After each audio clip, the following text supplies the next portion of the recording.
welcome back to VLSI for all. Today we have Amrit Raju with us, who has done his BTech from BITS MESRA. And for the first time, we have someone who is so young and actually placed in Nvidia as an verification engineer. So over to you, Amrit Raj. How are you doing today? Hey Sanket, first of all, thank you for calling me out here, and it's really a pleasure to be here. And yeah, it's going good, and everything is like in Nvidia also, and in the personally. I mean, it's all going good. Yeah. Yeah, sure. So I see that you had done from BITS MESRA. So can you just give brief on how was your experience at BITS? And unlike many of the BITS, like we know, like Pilani, Goa, how was your like specific experience at MESRA? And what are the things that you liked or some things that you disliked? Okay, so firstly, starting with those who don't know, like BITS MESRA is not actually and comes under the umbrella of BITS Pilani. It's a Okay. different you can say umbrella. So it is Birla Institute of Technology MESRA, which is completely a different a branch of Birla organization. So it's in Ranchi, it's in Jharkhand, and I've done my BTech from there, and it was quite a memorable journey. I mean, everyone's college life is something that have a great impact on their life. So it was quite good. And talking about the good thing that we have different kinds of communities over there, and different kinds of friends who are really doing well in their life, right? So it was a good experience. And talking about something that I don't like mess food is something that nobody's gonna like in the college, right? True. So it was the only thing that I hate about my college is the mess food. So yeah. Okay, got it. And like how were teachers? Were they friendly or were they strict? Plenty of teachers were there who were quite good. I mean, if you are someone who loves to do research and all, and if you are trying to experimenting something, it was a quite a good culture over there. Even if you talk about software engineering or in terms of VLSI also. At the same time, we have different kinds of clubs and society related to robotics, and different kinds of where techies go out there and explore themselves. And talking about the professor were not good enough. I mean, I'm not really saying that they were not good enough, but at the same time, they were a bit strict, I would say. I still remember some of the professor were too strict to handle. I mean, so yeah, that's something that's a part and parcel of any college life. So yeah. I hope that none of your professor is actually watching this video. Not really. Yeah. Okay, Amrit. So, like, why did you choose electrical and not computer science? Were you not aware about this, or like you were actually interested in some electrical field core domain from before Hmm. 12th? Like, what was the Hmm. purpose for choosing electrical? Okay, so you can say that I'm not really sure whether I should say it or not, but it's a destiny, I would say, because I haven't really I was not from the computer science background, even if my Mm-hmm. 12 in even if my class 12. Okay. So I wasn't really interested in computer, particularly if you talk about computer science. So when I entered into the college, I got my this college from my JOSA ranking, and also you can expect that whatever we got at that point of time, we usually take it, right, depending on our ranks and all. So after entering into the field of electrical and electronics engineering, I realized the fact that probably I have done the right thing, because Mm. I'm completely agreeing the fact that if you are interested in coding, it doesn't depend whether you are from computer science or any other branches. You can do whatever you want to do. There are so much things to explore, right? But I was someone who was always been interested in the backend thing, kind of thing, that you can say the software on which it is running, you can say simply the motherboard of or the electronic chip design sort of thing. So I was always been interested in that field. So ultimately I would say I was on the right track right from the beginning. So yeah, that was the only motive to take electronics as my major. Right. I can actually totally relate with you. This was like some of my points also at that age to choose electrical myself. Yeah, Yes, great. yes. And I'm eager to know what were your projects in final year or many other projects that you did at your undergrad. Okay, actually, I've done plenty of projects. Like in my second year onwards, there is something called as E-Yantra, which is a Yes, robotics yes, I competition. know. Many of the engineering students know about it. So it is a robotics competition, and I was really interested in robotics at that time. And simultaneously, there was also a hackathon which was running at IIT Bombay, which was IoT Challenge 2018. So we participated in both the contest, and those were the project that I did in my BTech. If you talk about in the early days, those projects was not related to particularly to VLSI, I would say, but it was of robotics and embedded systems. So it aligns with the field of electronics, right? So the first project was related to robotics, and the second one was related to IoT. Unfortunately, I was the one who was leading both the project. Actually, I was the team leader of both the projects. So yeah, it was a team project and gone well. I mean, we reached to the semi-final and final of the respective contest at IIT Bombay. So it was gone good. And talking about the VLSI respectively, I would say the one project that I did was during my internship at Siemens. It was a training program, basically, you can say. And I've done the project called Design and Verification of 32-bit Instruction Word Register. I know many of the viewers are not really aware what I'm trying to say, but as of now, just view it and just Google it if you really want to. It's basically in the field of chip design. I know, Sanket, you must have heard of all of these words, Yes, right? yes. Yeah. So correct. So yeah, this is the project that I've done in my college days. Yeah. Okay, got it. And before I come to your e-enter experience, can you just give us what more volunteering activities were you indulged in? Because I see that you were also president of, I don't know, maybe electrical association, student association or something. So just give us brief on that. Okay, like right from my second year, I would say I was someone who loved to explore, that even the technical side and even the non-technical side. Though for the technical side, I've already been leading two of the teams, and the national level competition was already going on. So I thought, why not to explore the management part also, that how you have to manage your people around, right? So in the fourth year, I got the opportunity to lead a society that is called as Electrical and Electronics Engineering Society, and I got elected as the president of the society. And yeah, it has gone well. That's like the team worked very well, and it was quite a memorable journey, I would say, because right from the technicalities and to the managing the people, it was something that I took forward from my college, to be very honest. And it to be very frank, it also shaped my personality, right? So it was quite a memorable experience. And yeah, talking about e-yantra experiences, like those who know or have been participated in I was it. in I was competition. in EN. Oh, Actually, that's great, man. yeah, but Yeah. like I don't know, it was offline or online for you because at my Mm-hmm. time, due to lockdown, they actually announced another system like MOOC system in which they taught Mm-hmm. like Correct. a Udemy course or something like that. They used to like Correct. give Correct. videos and then Yes. they expected us to do some tasks. So we were assigned on a four-member team. We had Mm-hmm. some like categorized into teams of, there were weird like mythological names on basis of technology, and then our Okay. task was to make a robotic manipulator. But the funny Okay. part is was that as since it was online, on our group only two of us had actually laptop or any type of computer to go with. So we were actually Oh. like able to like make it. I don't know. I guess there are 3 rounds or 2 rounds or something like that. So that Mm-hmm. was the brief part of me. But I would like to know you, like because you actually reached to some national level and you had an A ranking of 100. I'm not, if I'm not Not wrong. 100. It's 1,414. Yeah. Yeah. Yeah.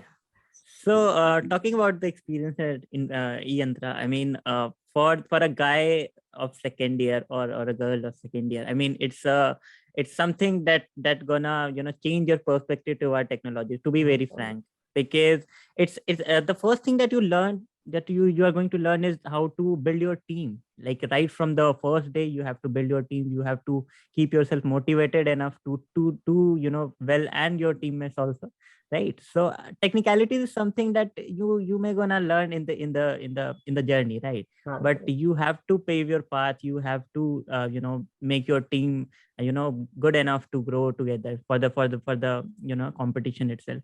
So it was quite good. And e-yantra is something that actually is helping many of the students like us. And in my college, many of the teams were there who were participated in Yantra and got successful many times. So it was quite good. And talking about the IoT challenge, the one in which we gone to the finals of the competition at IIT Bombay. Again, it was quite a memorable journey, right?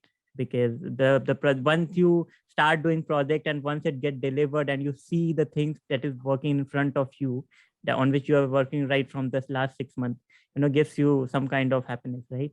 So it was quite good. Yeah. Yeah, Amrit. No doubt that these were some experiences that you actually had at so early age are some of the key factors to like shape you in the way you are now. Like I can't imagine someone participating in year three in second year. That's good. Nice. And Amrit, which domain were you initially interested? Because I see that you might have actually tested many of them. Like you said that you were interested in robotics, and like which domain you were interested early, and like, did you actually had any plan to like have a career in some another field, or were you like focused on just being a verification or design engineer at that point? Well, to cut the long story short, I would say everybody who joins college, especially in India, Mhm. the market is very heated up due to software engineering field, Yeah. because the kind of numbers, by numbers I'm saying CTC, to be very Mm. frank, the kind of numbers we follow is intimidating sometimes, right? So initially, like every engineer, I was also interested in software domain, like how to do coding and all. And I did that. I did bunch of things, and I've done hacker rank, whatever the things are there in software engineering. I've done that also. After doing all this stuff, I realized the fact that I'm not leaving coding just because I can't do it, or something in my branch is double E or triple E. It was not the reason. Right. I did that, and I realized the fact that I'm not really giving my 100% to this. And until unless I'm really sure about it, okay, I'm gonna give my 120% every day, at least for the path I'm choosing. I'm not gonna walk on that path, right? So after second year, after e-antra and robotics and everything, simultaneously my software engineering was also going on. But I realized the fact that until unless I'm going to explore electronics, I'm not gonna do coding just because of the fact that everyone is doing, right? So I realized the fact that no, I'm someone who is going to be in the field of electronics or VLSI. I wasn't very sure that what VLSI was, or what sort of thing we have to do in electronics. But one thing I was very clear, that when we used to work on chips and all, and the Arduino board and Raspberry Pi, it's something that kicked me, to be really honest. So I realized, okay, this is something I want to do. So from there onwards, I realized, okay, this is something I'm gonna give my best what I could have done at that time. So yeah. Okay. Amrit, I think that we are going to have a discussion later on over a cup of coffee or tea, because I see that we have most of the things common between us. Like this, Definitely, I definitely. I feel like I'm just talking to my like future version of myself. I don't know. And before your profile was given to me, I was actually following you on LinkedIn, and I was actually Okay. inspired by this one of your posts that you commented or you posted on LinkedIn, that I always used to say this to my friend in software domain: अगर computer architect ही अच्छा नहीं होगा तो deep learning के high level algorithm कैसे run होंगे. That is a great thing, and I think this is an inspiring I don't know, motivational quote for someone who is in branch of electrical and electronics. Yeah. Yeah. Yeah, correct. Okay. So specifically, in which year did you decided about VLSI?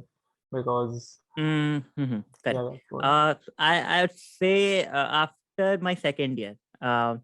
After my Okay. second year, after all Mhm. the competition got over, and I explored everything like machine Yeah. learning. Also, I've learned a bit of machine learning, Mhm. IoT, and all.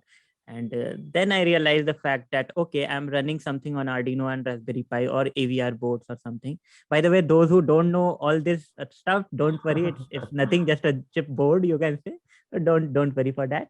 So I realized the fact that okay, I have to go deeper down the line, because I'm working on Arduino, but I don't know how that a particular microcontroller or microprocessor actually works out. I mean, what a clock is, what a different kind of terms is. So I realized the fact, okay, I have to go a bit deeper. So then onwards, I came across something called as VLSI, which is very large scale integration of chips, you can say, or transistors, you can say. So then I realized, okay, I have to do this.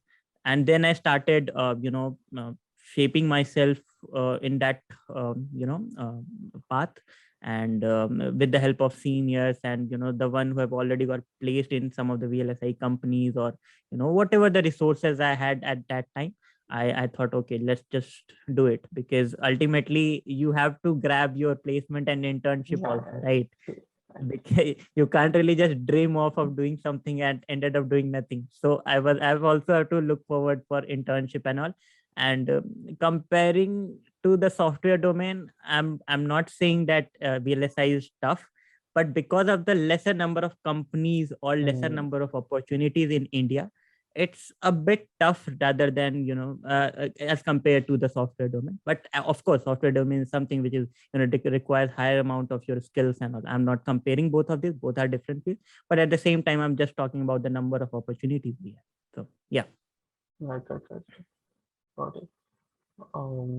Like I talk to many of the people, and this is also like same story goes for me. Like we start with embedded systems, we like start to learn about Arduino, maybe FPGA, AVR, this all microcontrollers, and then we go deeper.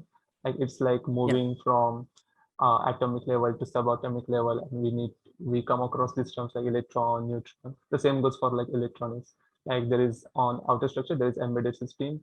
We do things or projects using many other components, but when it comes to correct, the correct, functioning and the like brain of the like microboard itself, then we need VLSI to understand that. correct, correct, correct. Right. So Yeah. okay, and you like you started with second year. So like your bits MESRA had like courses related to Mhm. Verilog, or they actually supported with any subjects that actually supported VLSI. I was from electrical and electronics background, Hmm. right? Hmm. So we have a different branch called as electronics and communication Yeah, engineering, yeah, which is ECE. So because I was from Triple E, the most of the syllabus was from electrical and electronic. I mean, yeah. of the part of electrical engineering. Like those who are from engineering background must have heard of what a DC machine is, or what a. If you have seen Three Idiots, also you are a bit comfortable that this is for the audience, right? That what a DC machine is or how a machine works. So these are something that we were taught in electrical and Like in electronic. And hardcore electrical thing, like the high voltages, yeah, bigger yeah, machines yeah, get taught, and electronics is exactly. on small machines and like boards or Yeah, something correct, like that. correct. So I would say whatever is there on my resume on that piece of paper, I would say I have nothing read in my curriculum. To be very Okay. honest, that we didn't have Verilog, we didn't have system Verilog, we didn't have microprocessor. It was there. I mean, microprocessor and digital electronic, but it was not for the depth that we were supposed to do as an electronics engineer. So as I said, you have to find the way. If you are doing something, or if you are trying to achieve something, you have to do it. You don't have any other option, right? So and if I would have done this thing in the a couple of decades back, I would have said, okay, the resources are less, the resources are the only books that you have in your library. But in the modern era, when you have internet over everywhere, if you can play a song on YouTube, you can also find a video to learn what you want to learn, right? So it's as simple as that. You have to collect everything, you have to read everything. That's it. Okay. Yes, that's a great point.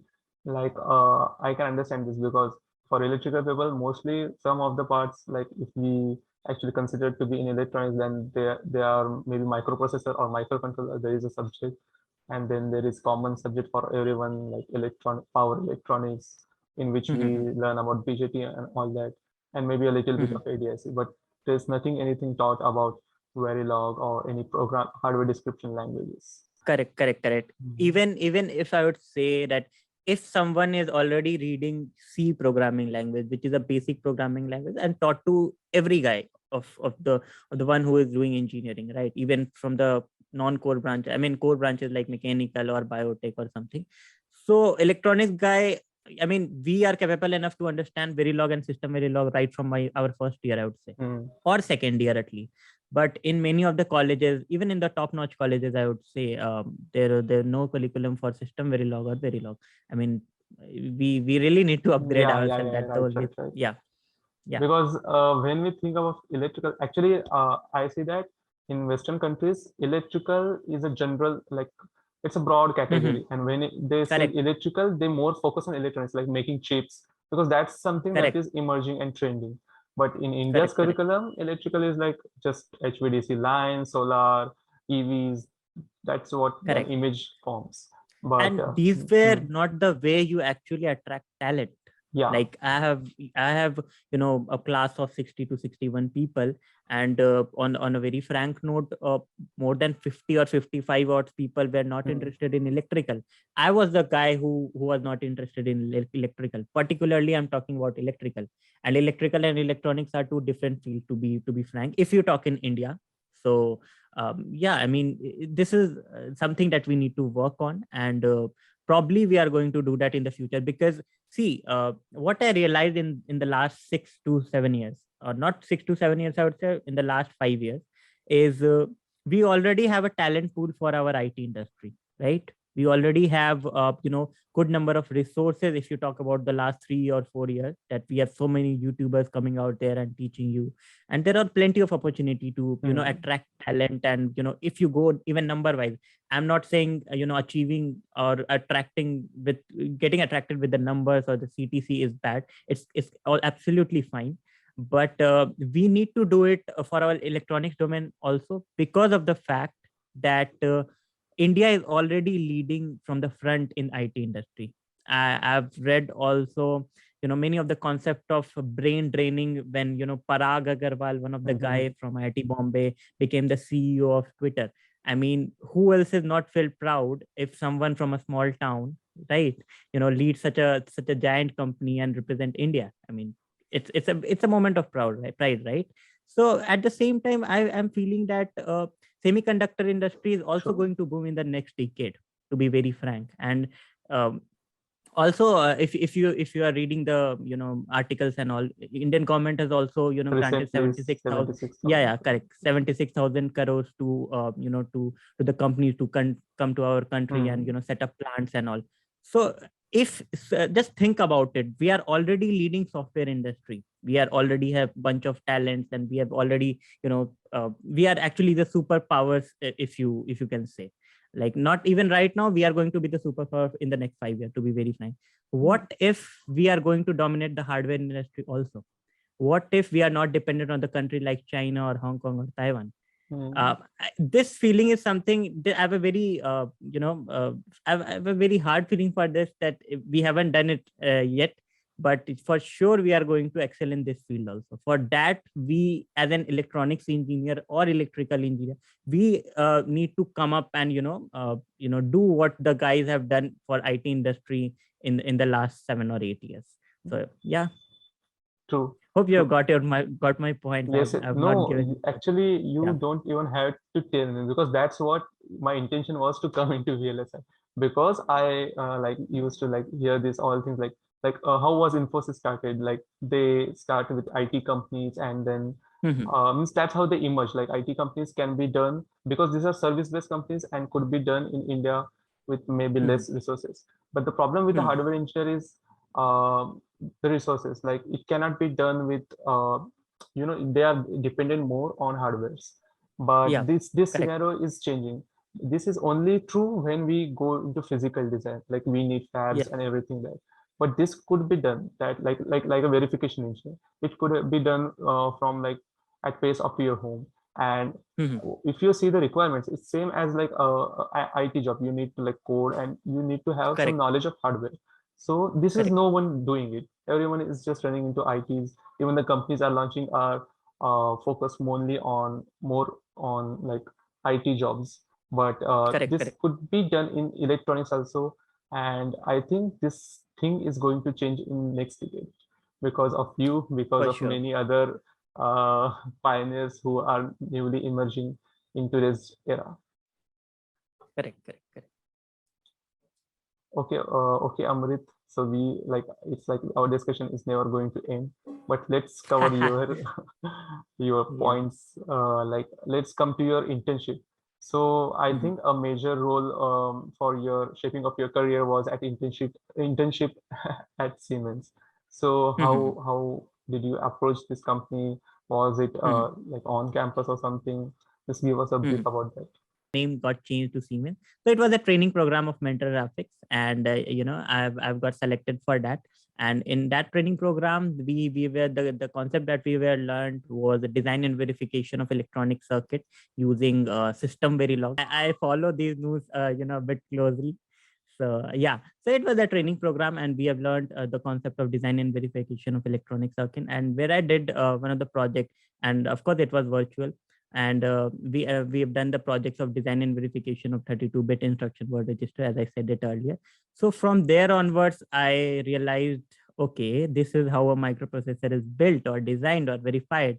So I knew the fact that, okay, I have learned embedded system a bit, whatever I've tried in my robotics time, or IoT competitions and all. So now I need to focus more on the design and verification part, that how actually the chip is designed, right? So, and also, at the same time, it is important to be calculative. I'm not saying that I have blindly followed this path, because of the fact that the companies of embedded system in India is very less. Okay, so even if you are starting as a robotics engineer and embedded system, that's completely fine. You have to first follow your passions. You are doing that, but at the same time, you have to be very calculated at how you're gonna earn, right? Again, I'm saying that chasing the number is not bad. Just make sure that whatever the path you are choosing to chase that number, that should be good enough. So I've seen that many of the companies comes under the umbrella of VLSI, that is design and verification, like different companies like Synopsys, Nvidia, Intel, and all. They come for the recruitment process in our college for the design and verification process. So I was interested in embedded system. At the same time, I was called calculative enough to again, I have to also take placements and all, right? So I was also, I was calculating, okay, I have to do this part also, design and verification, then only I'm gonna get the opportunity in the top notch company like this. So yeah. Got it, got it. So let's talk about like what was the onboarding process, how many rounds were there, how Hmm. many technical rounds, what were the eligibility criteria, what were the subjects that you were prepared. So Hmm. elaborate on that. Okay, so as I said, it was a training program. So you got selected through your resume only. You have to have your good GPA and all. You have to have have good concept. You have to write some of the there is something called as statement of purpose and letters and all. You have to write to the company, and then they will filter it out. So it was a complete training program. And yeah, I mean, the experience that we have got there, I got there, was quite amazing. And talking learning with some of the peoples who are already working in the industry from quite a while. So it's always going to be a good experience for that. Okay, Amrit. So what was your role over there? How was your experience throughout the internship? As I said, it was a training program, so all we can do is to learn, right? We have to learn system verilog, and different kinds of different topics of design and verification and system verilogs and all. So it was like quite good, and because of it was just for a couple of months, and COVID was on its peak at that time, and it Hmm. was started. So it was really helpful, but at the same time, it has just gone with the blink of my eyes, I'd say. So yeah. That's great. That's great. Also, I see that you were a part of Risk V International Community. So, what is this organization and how can one join it? Okay, so the one for the audience, the one who don't know what RISC-V is, it's an architecture, you can say. For the guy who's in electronics, who already know there is what is an instruction set or architecture is.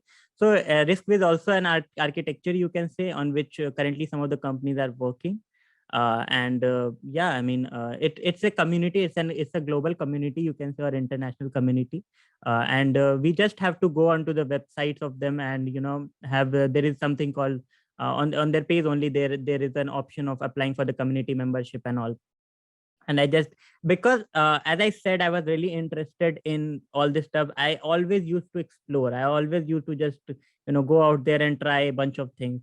I wanted my actually, I was at that time, I was the president of my club, so I really wanted my club to get introduced with these kind of communities. So for that reason, I choose to be the member of that community, and it was quite great. I mean, they will send you some sort of mails and some sort of projects, and not particularly project that you are going to do in your bachelor's or something, but the global level projects that you can do, or you can there is something called as GitHub, on which they have already uploaded their bunch of projects, so you can try and contribute in the way you want to be. But it's a bit tough, I would say, for a bachelor. I haven't contributed really, but yeah, you can explore. Yeah, you don't really know what is gonna help you in the future, right? So yeah. True, true, true. Yeah. And can anyone join it, or they need to be a president of some club? Not really. I mean, and it is open for everyone. That's what the motto of open source is, right? You have to be just good enough, or you have just to be interested enough, I would say. That's the only motto of open source. Until that's the reason why you are not paid enough, or you can say paid even a single penny in open source, I would say, if you are contributing solely for a particular project. But at the same time, it's just about how interested you are. So anyone can join this. There is nothing like that. But many people actually don't know about risk-free community or something. So I really want to promote them. Okay, so risk-free is something really great. You can join, and yeah. Okay, Amrit. Now the most awaited question: how did you join Nvidia, and like what were the procedures? Was it Mhm. an on-campus, off-campus? Just give a brief on it. Mhm. Okay, so Nvidia, I've joined Nvidia recently, like couple of months back, and it was an off-campus opportunity. And talking about the story, like one day I've got mail from the HR of the company that, okay, we have an off-campus drive, and you are invited to give the test, the online test that we had. So I gave the test, and it was from an electronics point of view, a student, I would say it was a good test. And Mm-hmm. Fortunately, I got some good marks, so they've invited me for the interview process. And for the interview, there were 3 rounds of interview, and the whole process gone for 3 to 4 weeks, I would say. And to be precise, it was 3 weeks. And the first round of interview was the technical one, as expected. And the first round of interview was actually supposed to go by 1 hour only, but me and my interviewer was has taken it to 2 hours or more than that, because Actually, we I were think lost some. interviewer was interested in you because that's the point. uh, If it is extended. I don't know whether I can say yes or not, but yeah, maybe. So it has taken more than 2 hours. I don't know why we have taken this much of time, because we both were interested in talking with each other, right? Like how the things are going in India, and how the things will be going in India in the semiconductor industry. And after getting discussed with all the technicalities and all, we were discussing these kind of things. So it was quite good that I wasn't really sure that maybe I'm gonna reject it or select it. I was not really sure, but at the same time, when you got to meet the people from such a top-notch company, you always try to talk as much as you can, right? So fortunately, after 1 week, I got another mail that you have got selected for the second round and the third round of interview. So the second and third round of interview was supposed to go side by side. Side by side means one after the other, on the very same day. So the second round of interview, I would say, was quite technical. I mean, they've asked a lot of questions, and also the topics that they have covered, I would like to share definitely. There is something called as FIFO depth concept. For those who are in the field of electronics, must have heard these terms, and Verilog and digital electronics, and some sort of aptitude as well. So these were some of the topics they have touched, and it was quite technical. And yeah, it has gone well, by the way. And the third round of interview was supposed to be a managerial round, and it was a managerial round, and also a technical one. I've also been asked some of the technical questions also. So it was quite good, and yeah, this thing, this is in this way, the interview happened, and got gone well. And couple of days later, they have informed me that okay, we are extending you an offer. So yeah, that's for the complete story. Okay, okay. And you told that this was an off-campus. So, like, Mhm, did you apply it? And of course, you would have. That's why you may mhm, have received the call. So, mhm, like, there was an Nvidia off-campus drive going on, right? mhm. Correct. Okay, got it. Yeah. Nice, nice. Like, I see that you are actually closely following all these companies and this news, and that's what even helped. uh, Yeah. even I can say that I really enjoy following this company. Even if you ask the share price of the company right now, I can tell. I'm Even sure you if had you would talk, have invested in some of them. well, this is something I can't really declare, but yeah. So I can tell you the what is the stocks of Micron, Qualcomm, Nvidia. So it's not just you have to do; it's just the thing that drives you, right? So I love to do that. That's why I do all this stuff. Yeah, yeah. So yeah. Like even me too. Like I just installed this IND Money app just 3 months back, and I was like, Mhm. everyone knows about like fan companies. Apple has this stock, Tesla has this, but no Hmm. one knows about semiconductor companies. What are these By stocks? the way, Uh, there is an article. People must have not read about it, but again, hmm. I've read it.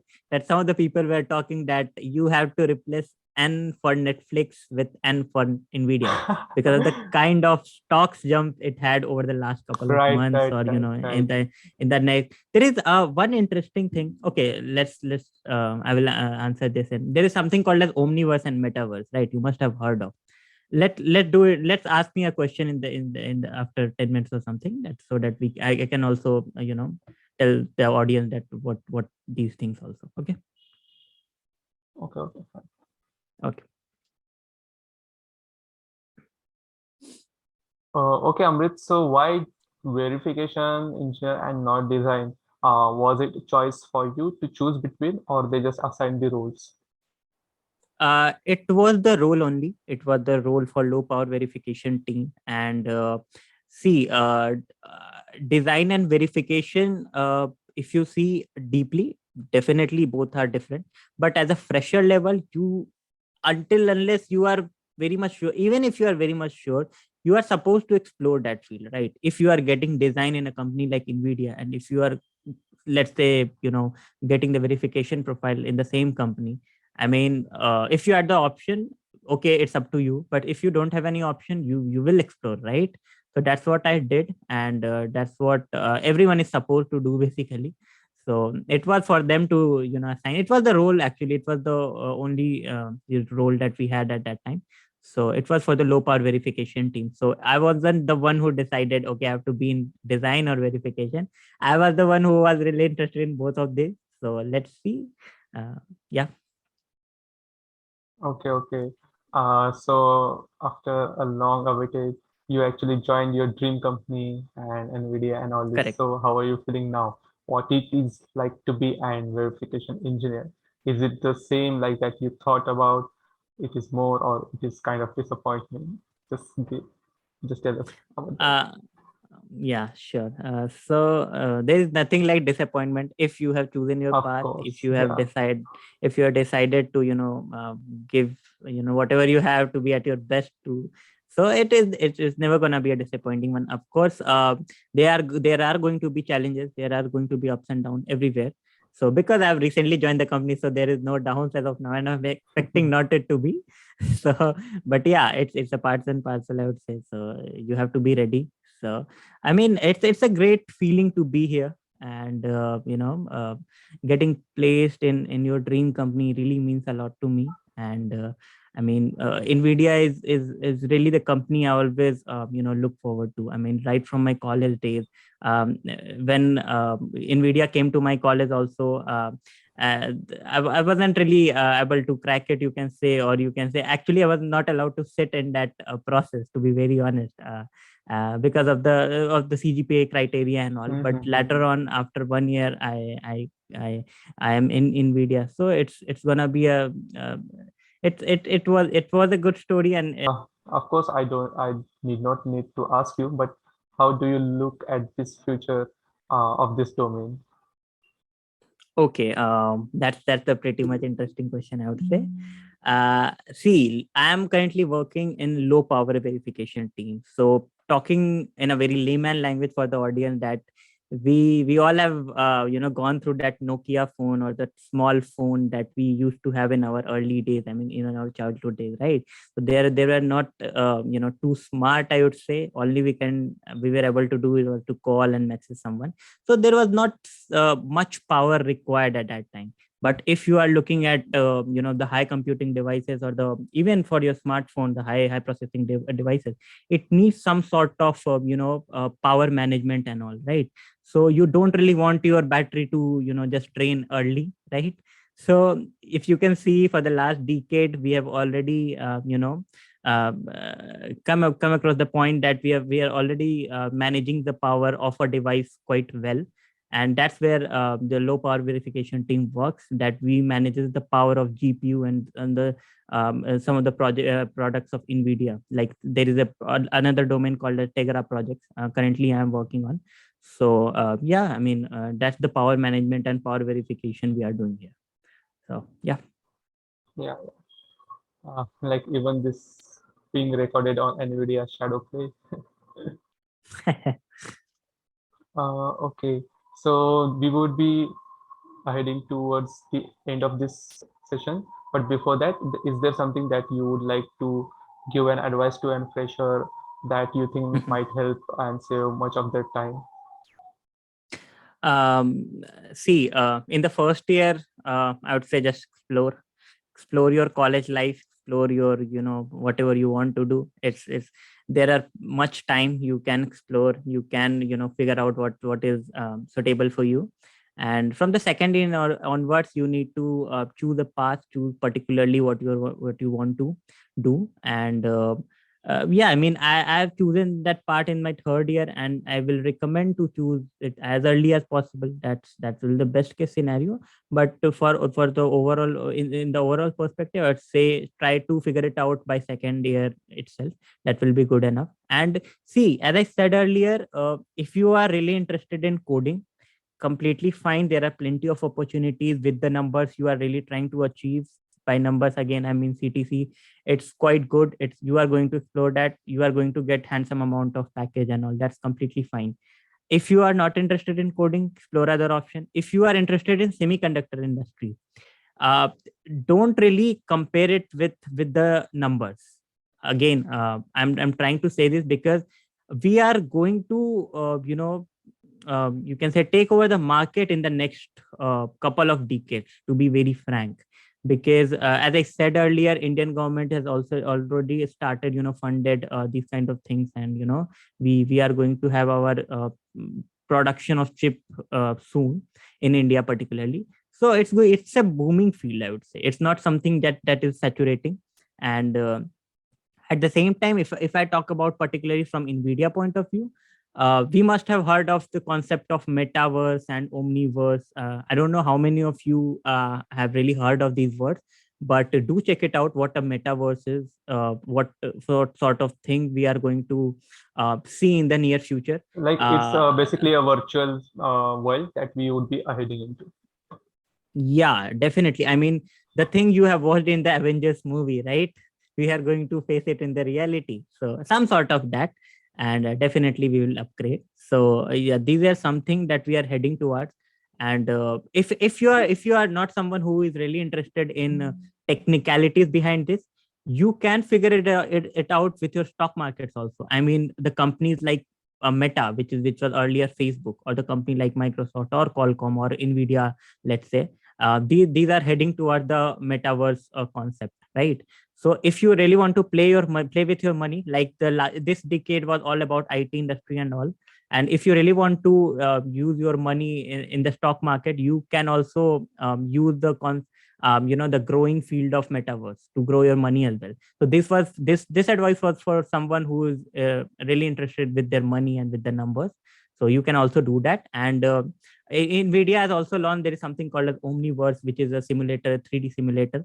And it's going to be a really I would say a good tool for the one who is going to dive in the field of metaverse. Why I am again saying these words again? Because uh, think about IT industry in 2010, right? The kind of exposure that we got due to Google, or the Twitter or social medias, or even if you talk about the online platform, movie platform like Amazon Prime or Netflix, they have just jumped out from where they were, right? So again, the field of metaverse is going to jump in this decade. So that's why I'm again saying that everyone who is an engineer or not an engineer is supposed to go out there and explore what this field have for you. So yeah, I mean, that's what the advice from my side. Nice, nice, nice, Amit. That was a great advice. And Yeah. like I have no words. Like this was something that is mind-boggling to me. But I'm sure from this today's podcast, many of enthusiasts, tech enthusiasts, especially who is thriving in electrical and electronics field, are going to be benefited from this. Personally, it was pleasure talking to you, and I had a great time talking to you. But this would be the end of this episode. So, no, needless to say, but best of luck for your career ahead. Same to you, Sanket. And it was nice talking to you. And yeah, all the best to everyone who is watching this video. And yeah, have a great experience with them.